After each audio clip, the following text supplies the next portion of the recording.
हर्षवर्धन जी, ये जो आज कोर्ट का फैसला है उसके बाद ममता बनर्जी का ये कहना कि हम नहीं मानेंगे, मतलब कोर्ट के फैसले पर भी अगर कोई ये कह दे कि हम नहीं मानेंगे, यही बात अगर प्रधानमंत्री या योगी आदित्यनाथ कह दे तो बोलिए तानाशाही और संविधान खतरे में और लोकतंत्र खतरे में, न जाने क्या क्या बातें हो जाएंगी। ममता बनर्जी कह रही है हम कोर्ट का फैसला नहीं मानेंगे और अभी तक कोई कुछ बोला नहीं है इस पर।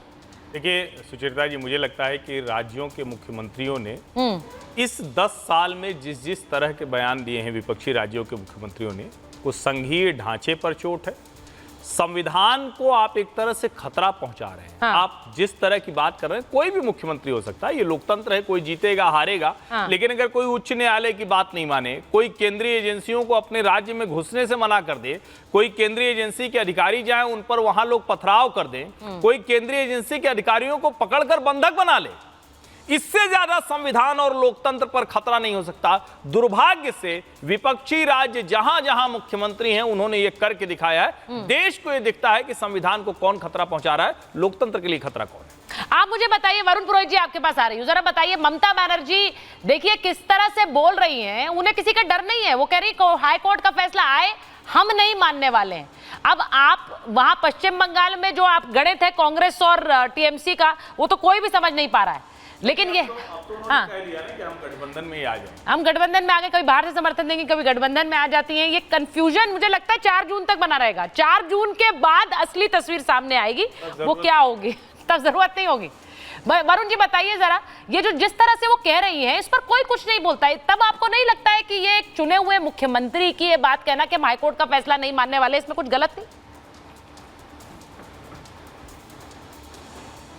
चारिता जी, सबसे पहले तो आपका धन्यवाद, आपने आदेश दिया, मैं जरूर आऊंगा। हो सकता है ब्राह्मणों के लिए लड्डू वड्डू होंगे खाने के लिए, ब्राह्मण भोज रखा होगा आपने। नहीं, आपसे मंगवाएंगे भी जयपुर से, जोधपुरी लेके आइए। ब्राह्मण है, वही बातें करेंगे। जयपुर से लेके आऊंगा बहुत बढ़िया दूध के लड्डू सबके लिए, बहुत शानदार लड्डू लेगा जी। अब आप बात कर रहे हो शाब्दिक आचरण की, ममता दीदी ने ये कह दिया। अब मोदी जी क्या दिन भर कह रहे हैं, अभी संबित पात्रा ने भगवान के लिए क्या कह दिया। देखो पिछले 10 साल में जितना शाब्दिक आचरणों का अवमूल्यन हुआ है, पहले कभी किसी प्रधानमंत्री के काल में नहीं हुआ, ये मोदी काल में ही हुआ है सबसे ज्यादा। पहले यही ममता बनर्जी पहले भी थी, दूसरे नेता पहले भी थे, पर ऐसे स्टेटमेंट पहले नहीं आते थे। जहाँ तक रामकृष्ण मिशन की बात है, मैं बचपन से रामकृष्ण मिशन मेरे पास में ये जुड़ा रहा हूँ। मंत्री भी सिखाते थे, बच्चे थे तो उनको मंत्रों को सिखाते थे, कई चीजें सिखाते थे। अगर उनके रामकृष्ण मिशन के बारे में किसी ने कोई अपशब्द कहा है तो मैं उसका निंदा करता हूँ। बिल्कुल गलत बात नहीं करनी चाहिए। रामकृष्ण मिशन में बड़े पढ़े लिखे इंजीनियर्स, आईएएस, प्रोफेसर्स अपनी नौकरियां छोड़ के, जीवन छोड़ के आए।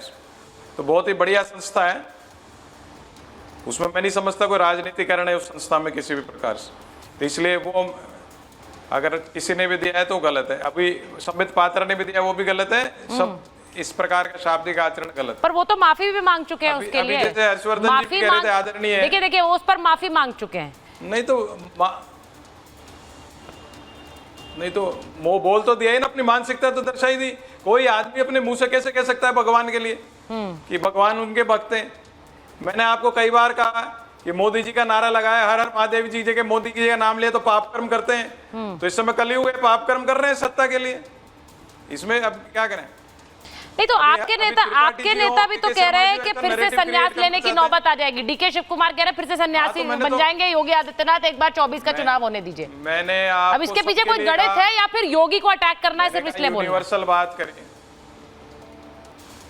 नहीं योगी को क्या अटैक करेंगे, योगी को तो बीजेपी कर रही है। नहीं योगी की कोई मानता है कि दूसरी स्टेटों में तो आप लोग पिक्चराइजेशन कर रहे हैं बीजेपी के गठबंधन के साथी वाली लाइन ले ली। राजस्थान में कोई वोट नहीं देता योगी जी।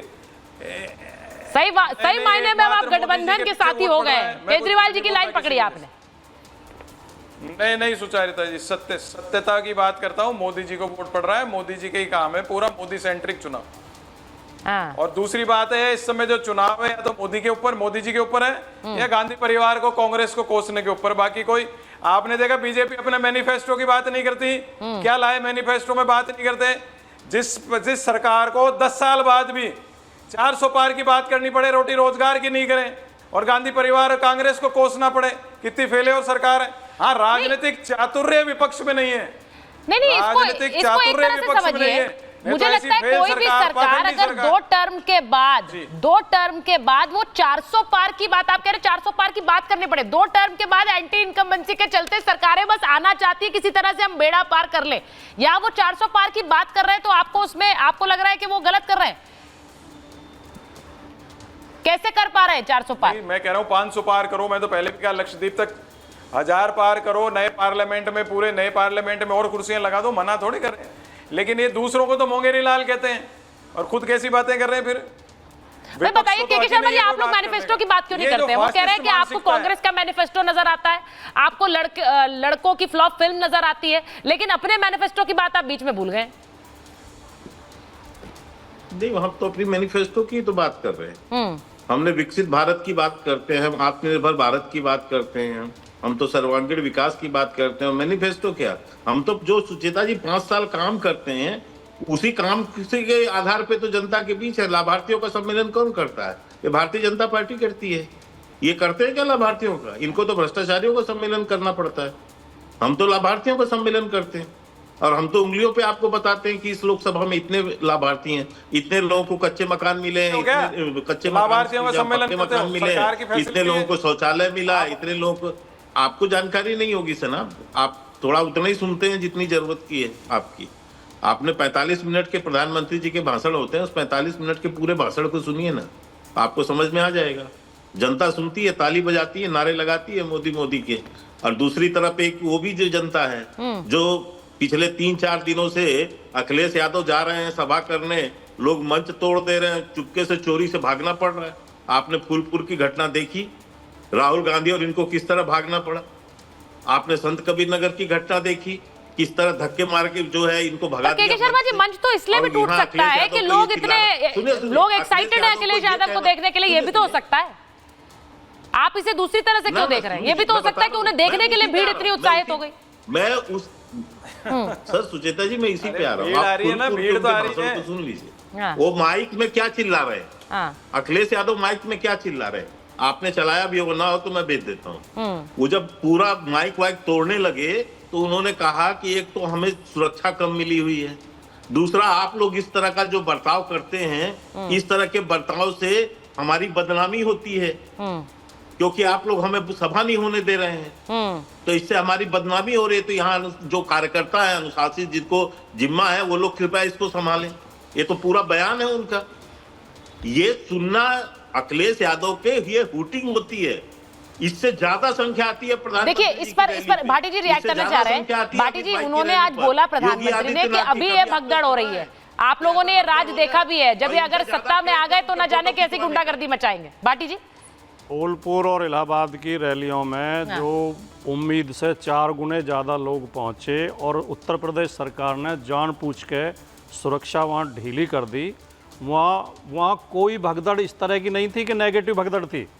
सब जहाँ समर्थक आए थे वो अपने नेता को नजदीक से देखना चाहते थे। फिर तो ये तो विरोधाभास आप ही की बातों में है। मेरी बात सुनो आप, बैरिकेड तोड़ के सारे वीडियो मौजूद हैं यूट्यूब पे। ये तो विरोधाभासी बात है ना जो आप कह रहे हैं। वो कह रहे हैं हमारे ही समर्थक थे, वो बहुत प्यार दिखा रहे थे, दूसरी तरफ आप कह रहे हैं कि बैरिकेड तोड़ के मंच के नजदीक तक पहुंच गए। इसके बावजूद अखिलेश यादव जी, राहुल गांधी मंच पर आधे घंटे बैठे रहे हैं। कार टूटने की वजह से माइक बंद हो गया। उन्होंने वहां बैठ के बातचीत की है, उसकी रिकॉर्डिंग की है, उसे सारे यूट्यूब चैनलों पे डाला है। इनके नेता माननीय मोदी जी को 20 किसान कहीं दिखाई दे गए थे हाईवे पे, वहीं से गाड़ी घुमा के दौड़ाए और बोले आज मेरी हत्या हो जाती, आज मैं बच के आ गया, मुख्यमंत्री से कह देना मैं जिंदा आ गया। ऐसे डरपोक नेताओं की पार्टी के जो प्रवक्ता हैं वो अपनी मानसिकता के अनुसार ऐसी बात करेंगे।